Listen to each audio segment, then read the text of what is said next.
네, 여러분 2학기 캠브리지 동아시아사 시간이 돌아왔습니다. 다들 방학 잘 보내셨죠, 그죠? 1학기 때 마스크 쓰던 사람들이 마스크를 많이 벗었네. 쌩언들을 보면서 이렇게 생긴 사람이었구나 라고 확인되는 사람들이 몇 분들 계시네요.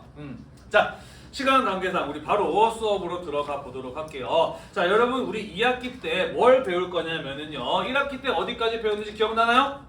1학기 때 어쩌다가 조선이 일본의 식민지가 되었는가까지 우리가 1학기 때 배웠어요. 2학기 때는 그래서 일본이 조선을 어떻게 식민지로 통치했느냐 배울 거고요. 그 과정에서 우리나라 사람들이, 한국 사람들이 일제의 식민 통치에 맞서서 어떻게 독립운동을 전개해 나갔는가를 배울 겁니다. 그러면서 어떻게 해방을 맞이하게 되었느냐를 배울 거고요. 이후에 우리나라가 오늘날에 이르기까지 어떠한 정치적, 경제적, 사회적 발전을 이루면서 오게 되었는지 이런 과정들을 함께 배워 나갈 것이에요. 자, 그래서 우리 이제 다다음 시간부터 일제강점기에 대해서 배우기 시작을 할 것인데, 자, 우리가 오늘 배울 부분은 뭐냐면은 제1차 세계대전과 러시아 혁명이라고 하는 부분이에요. 여러분들 가지고 계시는 한국사 배움책에는 없는 부분입니다. 하지만은 교과서에 들어 있어요. 이게 뭔 소리냐? 사실 오늘 우리가 수업하는 부분을 몰라도 사실은 시험 문제 푸는 데에는 별 지장이 없을 수도 있어요. 하지만 당시 우리나라에서 일어나던 일본이 우리나라를 식민지로 지배하던 과정과 그 안에서 일어난 독립운동의 여러 가지 것들은 당시 세계 정세와 무관하지 않았다라는 거예요.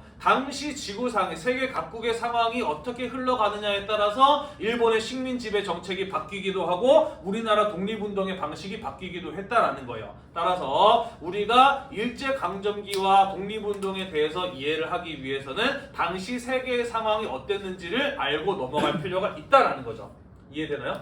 그리고 1910년대, 20년대에 당시 세계에서 가장 크고도 중요한 사건을 두 가지 꼽아보라고 한다면 그것은 바로 무엇이었다? 1차 세계대전과 러시아 혁명이라고 하는 사건이었다라는 거예요. 그래서 우리가 앞으로 배우게 될 내용을 배경이 되는 당시 세계의 상황에 대해서 이번 시간과 다음 시간을 통해서 함께 살펴보겠다라는 거예요. 됐나요?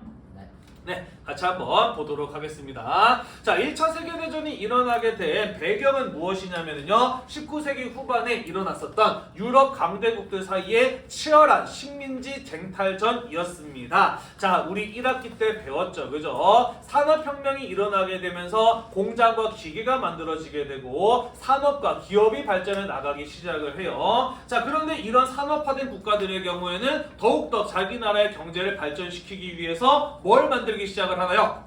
식민지를 만들기 시작을 해요. 그죠? 자기 나라에게 좀 더 싼 값의 원료를 팔고 비싼 값의 물건을 팔 수 있는 경제적인 희생양을 만들려고 해. 그게 바로 우리는 식민지라고 배웠습니다. 기억이 좀 나시나요?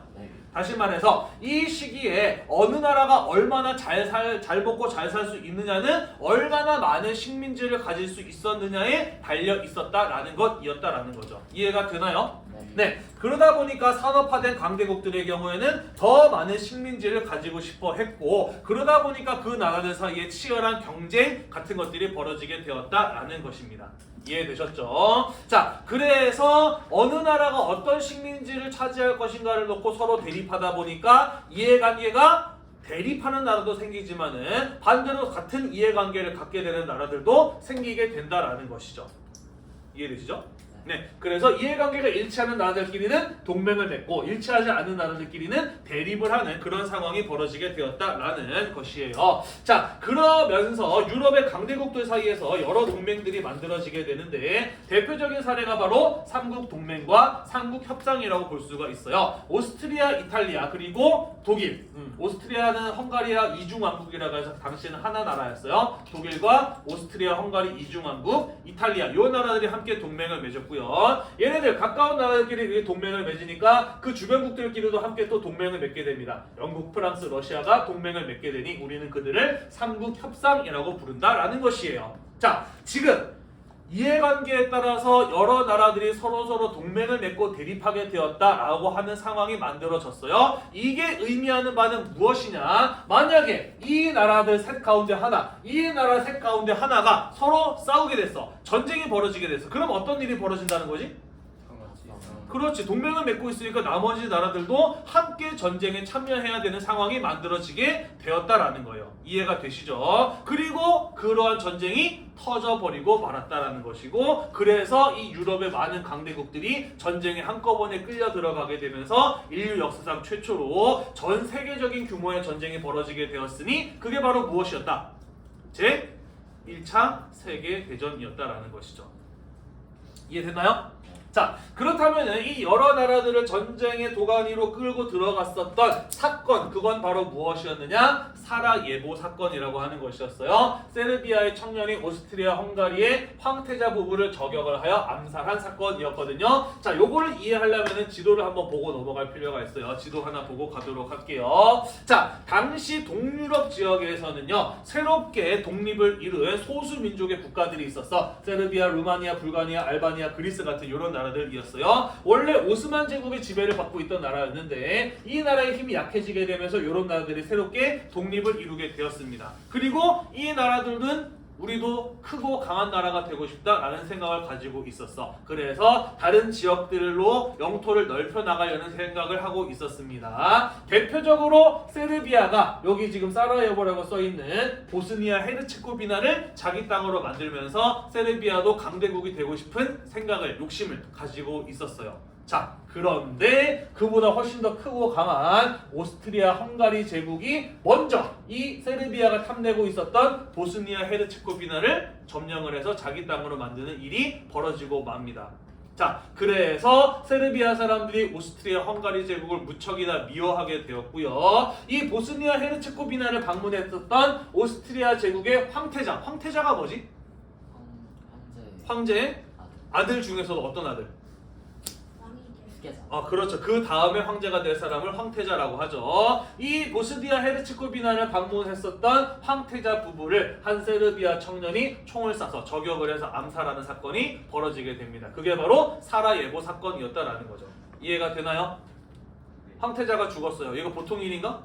보통 일이 아니에요. 그죠? 분노한 오스트리아는 그에 대한 책임을 세르비아에게 물으면서 굴욕적인 조건의 조약을 맺을 것을 강요합니다. 하지만 세르비아도 열받을 대로 열받아 있었어요. 우리 너네 말 안 들어 라고 하면서 조약 체결을 거부합니다. 자, 그래서 열받은 오스트리아가 세르비아에게 선전포고를 하게 되는 것이에요. 문제는 이 세르비아는 작은 나라였지만 이렇게 강하게 나갈 수 있었던 것은 그 뒤를 봐주고 있는 세력이 있어서, 그건 바로 누구였을까?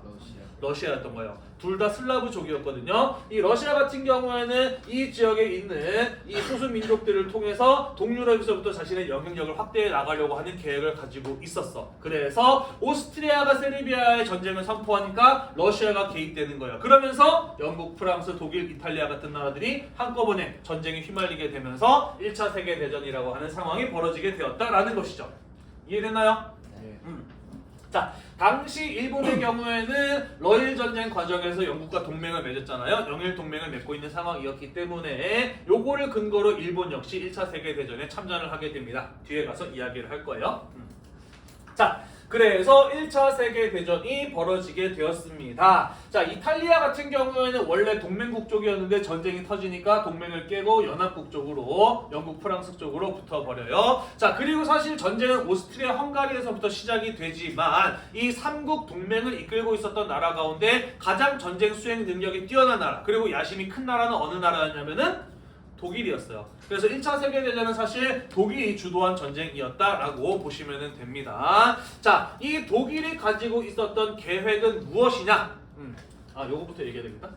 아무튼 전쟁이 터지니까 불가리아, 오스만 같은 나라는 동맹국 쪽으로 붙고 그 외에 또 다른 나라들이 연합국 쪽으로 붙으면서 세계적인 규모의 전쟁이 벌어지게 되었어요. 자, 아무튼 이 독일이 원래 가지고 있었던 1차 세계대전의 계획은 무엇이었느냐? 지도 잠깐 볼게요.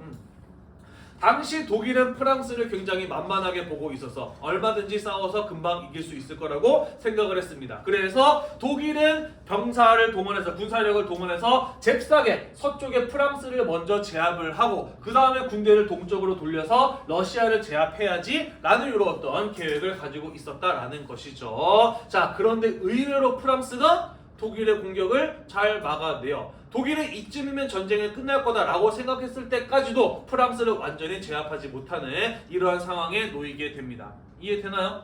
네, 자 그래서 독일은 전쟁이 금방 끝날 거라고 생각을 해서 전쟁 물자를 그렇게 많이 준비하지 못한 상황이었는데 전쟁이 장기간으로 길어지게 되면서 전쟁 물자 부족에 시달리는 이런 상황이 놓이게 됩니다. 자 그런데 사실 그런 준비가 제대로 안 돼 있던 것은 영국이나 프랑스 이런 나라들도 마찬가지였어요. 자 그래서 이제 누가 더 얼마나 오래 버티느냐의 싸움으로 바뀌게 됩니다. 자 그리고요 독일은 의외로 이런 나라들이 금방 무너질 줄 알았는데 의외로 잘 안 무너져. 얘는 왜 안 무너지지? 라고 가만히 봤더니 왜 그러느냐? 미국은 유럽에서 일어난 전쟁 우리 알 바 아니야, 우린 중립이야 라고 선언은 했지만 전쟁 사실 미국이 돈 벌기에는 굉장히 좋은 기회였거든요. 그래서 미국 같은 나라가 영국이나 프랑스 같은 이런 나라들한테 전쟁 물자를 팔아먹으면서 막대한 이익을 올리고 있었던 거예요. 그래서 얘네들 의외로 잘 버티는 거야. 그래서 독일이 경고를 합니다. 얘네한테 물건 팔지 마. 얘네한테 물건 팔려고 하는 배가 우리 눈에 보이면은 무조건 다 가라앉혀버리겠어 라고 이렇게 이야기를 합니다.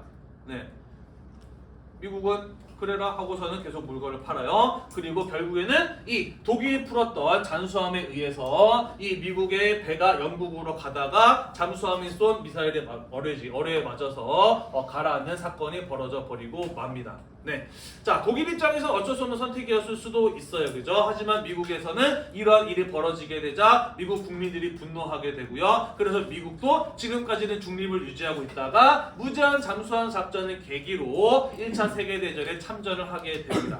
미국이라고 하는 엄청난 경제력을 가진 국가가 1차 세계대전에 참전을 하게 되면서 전쟁의 상황은 연합국에게 유리하게 흘러가는 모습이 나타나게 돼요. 이해됐나요? 네. 자 한편 이런 상황에서 다시 한번 독일에게 좋은 상황이 열리게 됩니다. 뭐냐면요 러시아에서 우리 뒤에서 이야기를 할 건데 러시아 혁명이 발생을 해요. 인류 역사상 최초의 사회주의 공산주의 혁명이 발생을 하게 됩니다. 자 그러면서 러시아 망하게 되고요. 이후에 소련이라고 하는 새로운 나라가 세워지게 되는데 그 과정에서 러시아는 우리 더 이상 전쟁 안 할래 라고 하면서 1차 세계대전에서 발을 뺍니다.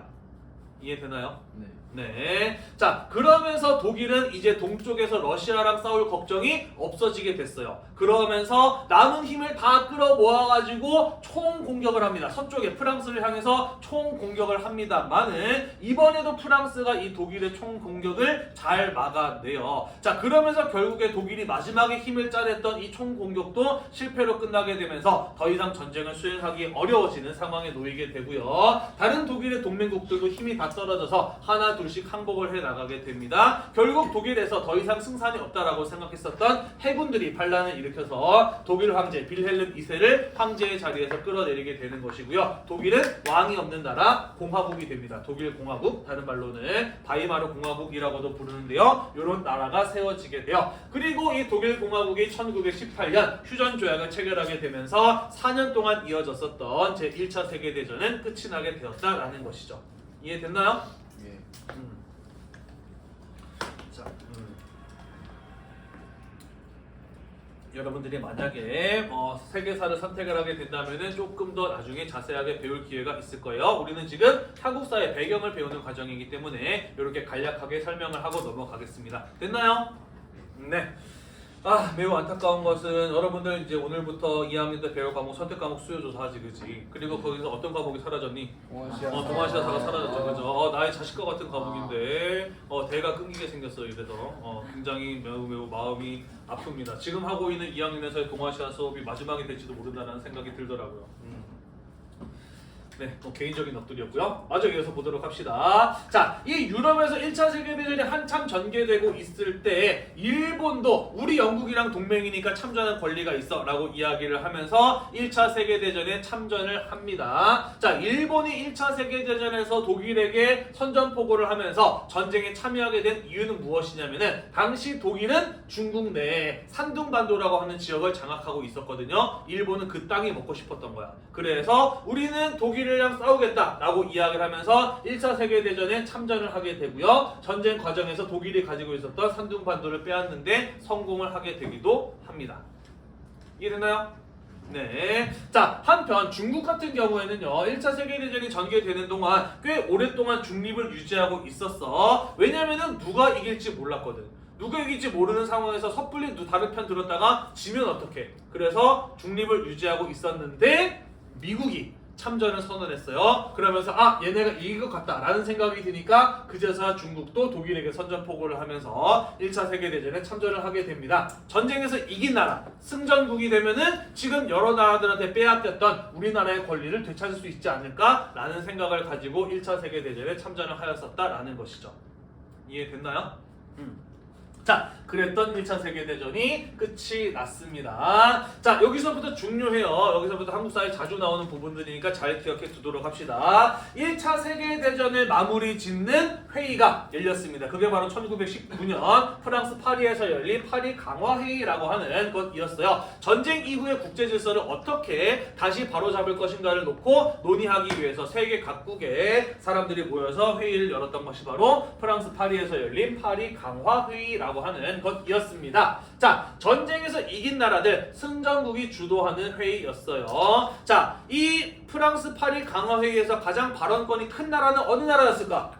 미국이죠. 왜냐면 전쟁에서 이기는 미국이 가장 큰 역할을 했기 때문이지, 그지? 자, 그러면서 이 미국 대통령이었던 우드로 윌슨이라는 사람이 무엇을 이야기했느냐? 14개의 항목으로 이루어져 있는 이른바 14개조 평화 원칙이라고 하는 것을 제시합니다.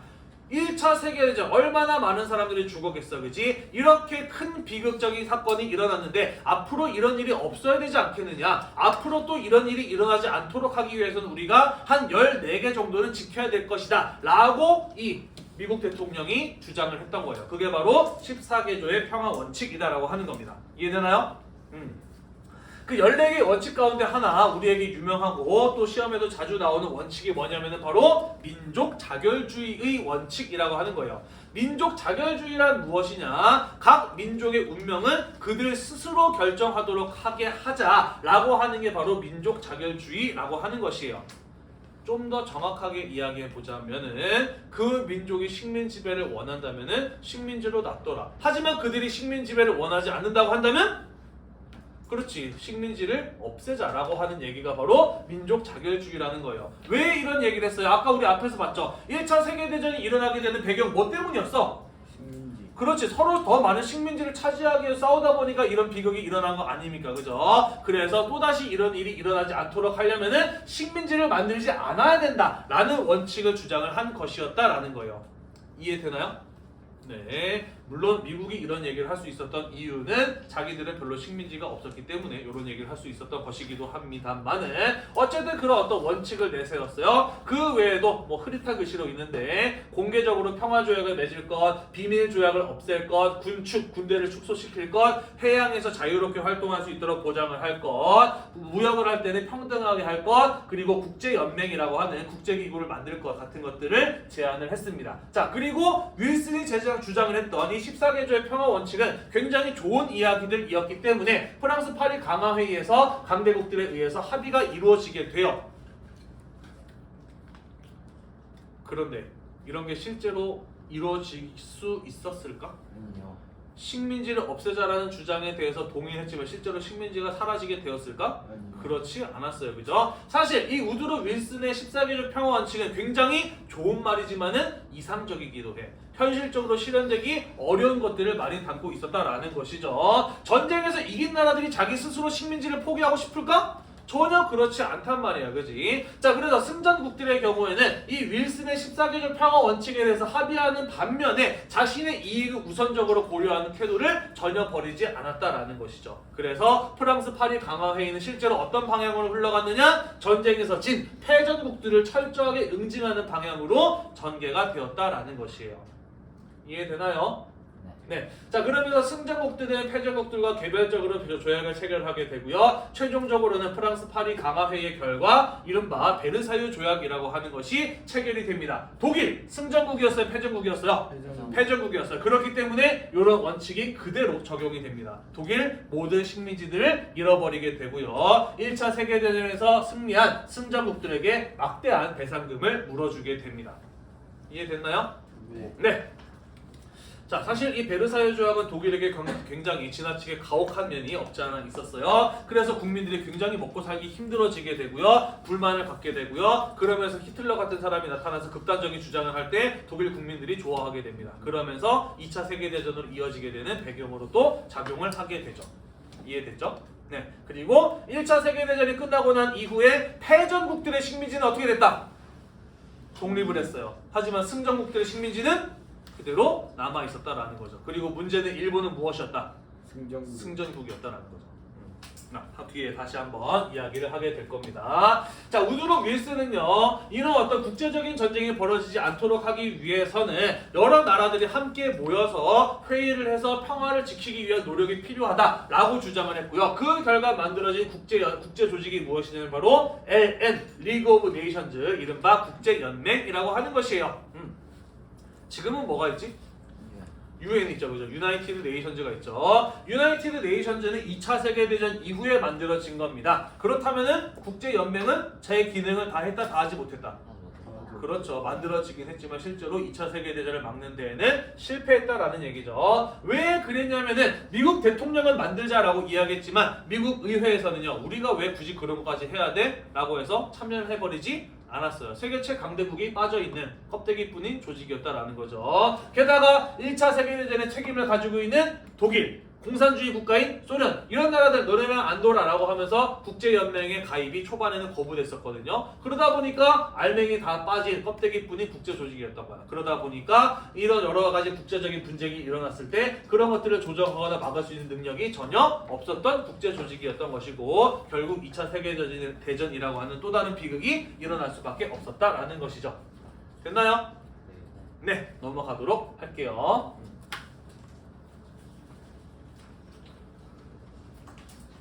10분에 끝나는 거죠.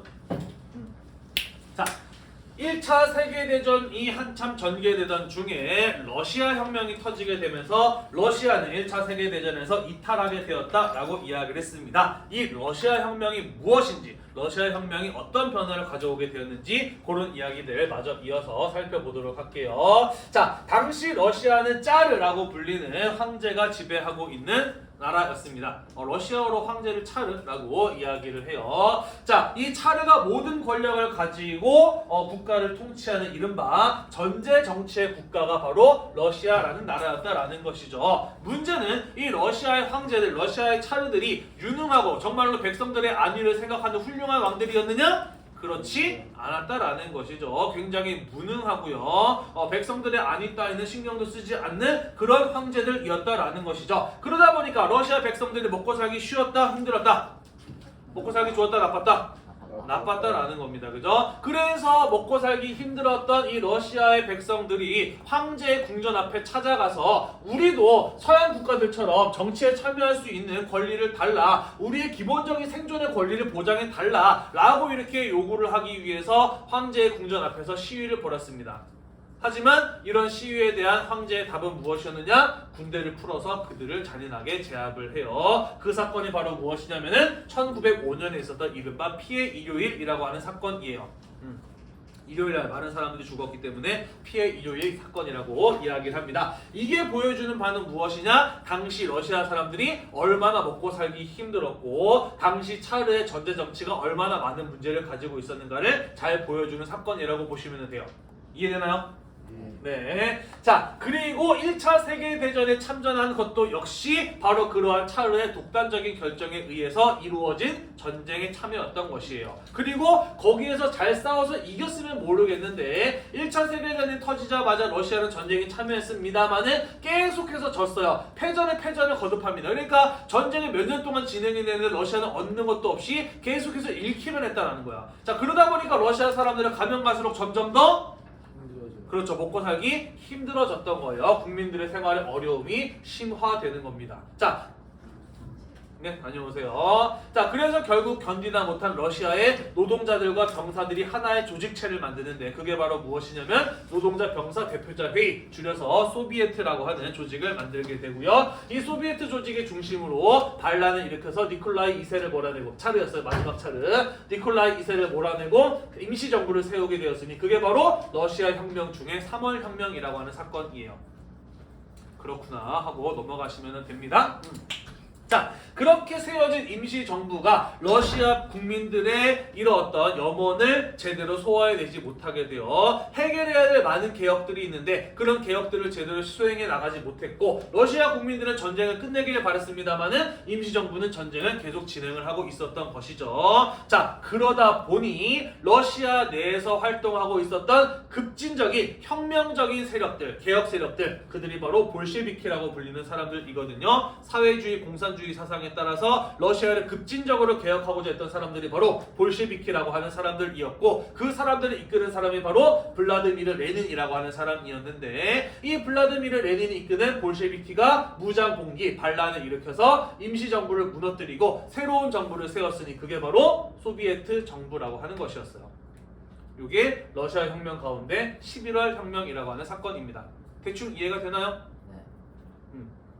자, 그리고 이 소비에트 정부는 1918년 독일과 강화조약을 맺으면서 1차 세계대전에서 발을 빼게 되는 것이고요. 1919년에는 요거 중요해요. 앞으로 많이 나올 거예요. 코민테른이라고 하는 국제 공산주의자 국제연합을 만들게 됩니다. 이게 의미하는 바는 무엇이냐? 러시아는 이 볼셰비키 레닌은 사회주의 혁명을 러시아에서만 끝내고 싶었던 게 아니에요. 그죠? 전 세계로 확산시켜 나가고자 하는 생각을 가지고 있었다라는 것을 알 수가 있는 것이죠. 그죠? 자, 그러면서 각국의 사회주의자, 공산주의자를 연결하는 코민테른이라고 하는 조직을 만들어 나가게 되는 것이에요.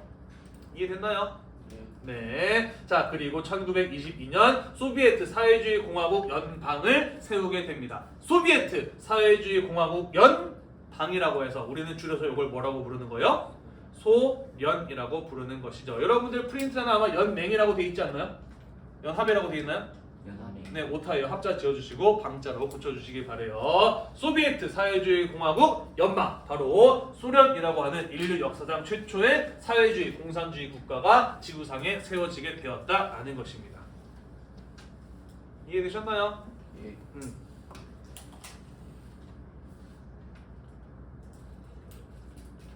자, 이게 왜 당시 세계적으로 봤을 때 그렇게 크고도 중요한 사건이었느냐, 요거를 제대로 이해하려면은 공산주의가 뭔지 사회주의가 뭔지는 우리가 좀 알고 넘어갈 필요가 있겠죠. 그죠? 그 얘기를 마지막으로 설명을 하고 끝을 내어보도록 하겠습니다. 배운 적 있나요? 사회주의와 공산주의? 중학교 때나 뭐 1학기 사회 시간에 배운 적 있나요? 없나요? 네, 그러면 처음으로 배우는 게 되겠네. 같이 한번 살펴보도록 할게요. 사회주의가 뭐냐, 공산주의가 뭐냐 라고 물어본다면 한마디로 이렇게 대답할 수 있을 것 같아요. 산업혁명 이후에 나날이 성장해 가던 자본주의에서 발생한 여러 가지 문제점들을 비판하고 그에 대한 대안을 제시했던 사상이자 이념이 바로 사회주의 공산주의 사상 이념이라고 볼 수가 있습니다. 자, 그렇다면 사회주의 공산주의에서는 이 산업혁명 이후에 나날이 발전해 나가던 자본주의에서 무엇이 문제라고 지적을 했느냐, 자본주의를 어떻게 분석을 하고 무엇이 문제라고 지적을 했느냐, 그게 바로 여기 밑에 선생님이 넣어놓은 표라고 보시면 되겠습니다. 같이 한번 좀 보도록 할게요. 자, 산업혁명 이후에 자본주의는 어떻게 굴러갔느냐? 자본가가 주도합니다. 자본가는 프랑스어로 부르주아라고도 이야기를 하는데 어떤 사람들을 부르주아라고 부르냐면은 생산 수단을 소유하고 있는 사람들을 부르주아라고 불러요. 공장이나 기계를 가지고 있는 부자라고 생각을 하시면 됩니다. 공장이나 기계를 가지고 있는 부자는 공장과 기계를 돌려서 상품을 만들어내고 그거를 팔아서 더 많은 이익을 올리고 싶어 해요. 최대한 많은 이익을 얻고자 하는 사람들이 바로 부르주아다라는 것이죠. 자, 그런데 이 사람들이 공장과 기계를 가지고 있다고 해서 자동으로 상품이 만들어지는 거 아니에요. 상품을 만들기 위해서는 뭐가 필요합니까? 첫 번째, 상품의 원료가 필요하고요. 상품을 내다 팔 수 있는 시장도 필요한데 사장 혼자서 물건 다 만들 수 있어요? 아니에요. 그죠? 사장에게 고용이 돼서 일할 사람들, 노동력들이 필요했다라는 것이죠. 자, 그럼 어떤 사람들이 그들에게 노동력을 제공하느냐? 노동자, 프롤레타리아. 정확히는 생산 수단을 소유하고 있지 못하고 오직 노동력, 몸뚱아리만 가지고 있는 사람들. 이 사람들은 누군가에게 고용이 돼서 일을 해서 월급을 받아야만 살아갈 수 있는 사람들이잖아요. 그죠? 이해되나요? 이해하고 있는 중인가요? 네. 그래서 이런 사람들이 자본가에게 고용이 되어서 그들에게 노동력을 제공함으로써 공장과 기계가 돌아가게 되고 상품이 만들어지게 되는 과정이 바로 자본주의의 구조다라는 것이죠. 이해되시죠? 이게 뭐가 문제지? 자본가는 교정. 시간이 지나면 지날수록 자본주의가 발전하면 발전할수록 산업이 발전하면 발전할수록 자본가들은 계속해서 돈을 많이 쌓아나고 부자가 되어가는데 절대 다수의 노동자들은 가면 갈수록 점점 더 가난해지더라 이거야. 도대체 이게 뭐가 문제일까? 분석을 해봤습니다. 자, 뭐가 문제였을까? 예를 들어 보도록 할게요. 초코파이 공장이 있었어요. 이건 얘기 막 해도 되나? 초코파이 이런 거? 네, 보통 명사는 초코파이는 그지? 자, 초코파이 공장이 있었어요. 한 개 시장에 1,000원에 팔립니다. 그런데 이 초코파이를 만드는데 들어가는 돈이 한 500원이야. 원료비가 한 300원 들고요. 공장을 돌리는데 들어가는 석유 전기비가 한 200원 정도 듭니다. 그래서 초코파이 1,000원짜리를 시장에 팔면은 500원이 남아. 그럼 그 500원 가지고 뭘 해야 돼? 나머지는? 그렇죠. 노동자들한테 임금을 주고 그 나머지를 누가 먹는 거예요? 자본가가 먹는 겁니다. 그죠? 그런 자본가는 그런데 최대의 이윤을 추구해. 더 많은 돈을 벌고 싶어해. 그러니까 자본가가 더 많은 돈을 벌기 위해서는 원료비도 절감할 필요가 있고 생산비도 절감할 필요도 있지만 무엇도 임금도 최대한 어떻게 적게 줄 필요가 있는 겁니다. 그죠? 자, 그래서 노동자들에게 자본가는 임금을 가장 적게 주려고 한다. 최소한으로 지급을 하려고 한다라는 거예요. 아니, 그럼 노동자들은 이 돈 받고 일 못합니다. 안 해버리면 되는 거 아니에요? 안 되죠. 이 사람들은 먹고 살 수 있는 생산수단이 없는 사람들이에요. 그지? 최소한의 임금이라도 받아서 먹고 살 수밖에 없는 사람들이기 때문에 그걸 하나 받고 일을 해야 된다라는 거예요. 다시 말해서 자본주의 하에서는 노동자들의 경우에는 자신이 일한 정당한 대가를 받지 못하고 일할 수밖에 없다라는 겁니다. 그러다 보니까 부르주아들은 나날이 더 부자가 되는 거고 노동자들은 나날이 더 가난해질 수밖에 없다라는 거예요. 이해가 되시죠? 그죠? 그리고 실제로 그런 일이 일어나고 있었던 거죠. 오늘날에는 그래서 뭐가 있나요? 이런 어떤 문제점을 해결하기 위해서 최저임금이라는 것도 있고요. 그죠? 노동자들을 함부로 자를 수 없는 고용의 보장이라든지 복지라든지 이런 것들이 있지. 하지만 당시에는 그런 거 전혀 없었던 상황이었다라는 겁니다. 그죠? 자, 그래서 사회주의 공산주의에서는 이 문제점을 해결하기 위해서는 무엇을 해야 된다고 했느냐? 지금 이 생산수단이 공장과 기계를 자본가들만 가지고 있는 게 문제라고 분석을 했어요. 그래서 이 공장과 기계를 모두의 것으로 만들어야 된다라고 주장을 한 게 사회주의 공산주의입니다. 다만 자본가들이 자기가 가지고 있는 공장과 기계를 순순히 내놓겠어? 아니겠지. 그지? 그렇기 때문에 뭐 해야 된다? 싸워서 뺏어야 된다는 거예요. 노동자들이 힘을 합해서 자본가들이 가지고 있는 공장과 기계를 모두의 것으로 만들어야 된다. 그게 바로 계급투쟁입니다. 그래서 이 계급투쟁이 성공했을 때 생산수단을 공동의 소유로 만들 수 있다. 그렇다라고 한다면은 모두가 자신이 일한 만큼의 대가를 정당하게 받고 살아갈 수 있는 거죠. 그죠? 초코파이 한 개 팔고 남은 500원을 모든 노동자들이 사이좋게 나눠 가질 수 있는 거 아닙니까? 그죠? 그렇게 하자라는 주장이 무엇이다? 사회주의다라는 겁니다. 이해되시죠? 그럼 공산주의는 뭐냐? 그거보다 한 발 더 나아가는 거예요. 예를 들어 봅시다. 자동차 회사가 있고 초코파이 회사가 있어요. 그죠? 그리고 자동차를 몇 대 팔았느냐, 초코파이를 얼마나 팔았느냐에 따라서 자동차 회사 다니는 사람들이 받는 임금과 초코파이 회사를 다니는 사람들이 받는 임금이 다를 수 있겠죠. 그죠? 하지만 자동차도 우리가 사는데 필요하고 초코파이도 우리가 살아나가는데 꼭 필요한 거야. 그지? 누구나 이 세상에 모두 꼭 필요한 것들의 역할을 하고 있는데 왜 어떤 사람은 돈을 더 벌고 왜 어떤 사람은 돈을 적게 받느냐는 거야. 따라서 이 세상에 필요한 모든 물건을 만드는 사람들은 모두 다 평등해야 된다는 주장인 거죠. 그래서 이 세상에 있는 모든 상품들을 모두 공동으로 생산하고 거기서 나온 이익을 모두 공동으로 분배하자라는 주장이 무엇이다? 그게 바로 공산주의 사상이다라는 것이죠. 개인 소유의 재산을 부정하고 모든 재산을 공동의 소유의 것으로 만들자라고 하는 게 바로 공산주의 사상이었다라는 거죠. 그래서 이 세상의 마지막으로 남아있는 인간의 불평등, 빈부의 격차를 완전히 없애버리자라는 사상이 바로 공산주의 사상이었다라는 것이에요. 이해가 되나요? 네. 그런데 왜 망했지? 그럴듯한가요? 사회주의 공산주의? 그럴듯하지 않아요? 사실 자본주의가 가지고 있었던 문제를 굉장히 날카롭게 정확하게 분석한 사상이라고 볼 수가 있는 것이죠. 그죠? 그런데 이거 왜 망했을까? 왜 공산주의 국가를 다 죄다 망했을까? 북한 같은 나라밖에 안 남아있을까? 실현이 불가능. 네, 뭐 여러 가지 이유가 있습니다. 뭐 복잡한 여러 가지 이유가 있습니다만 선생님은 개인적으로 그렇게 생각을 해요. 공산주의, 사회주의 사상이 간과한 게 있다. 그거는 바로 네, 인간은 나쁜 놈들이라는 거죠. 인간은 자기의 이익을 최우선으로 생각하는 존재 아닌가, 그지? 공동으로 가지게 되면은 내가 굳이 뭐 하러 이런 생각을 하게 되는 거 아니에요, 그죠? 내 욕심을 채울 수 있어야 일하는 인간이 일하는 게 바로 인간이라는 존재잖아요, 그죠? 그런 걸 간과한 게 아닐까라는 게 선생님 개인적인 생각입니다. 뭐 어쨌든 사회주의 공산주의 사상 당시 이런 어떤 황제 지배 체제 하에 또는 나날이 발전해 나가는 산업화 과정 속에서 힘들게 살아가고 있었던 노동자들에게 상당히 매력적인 사상으로 다가왔을까?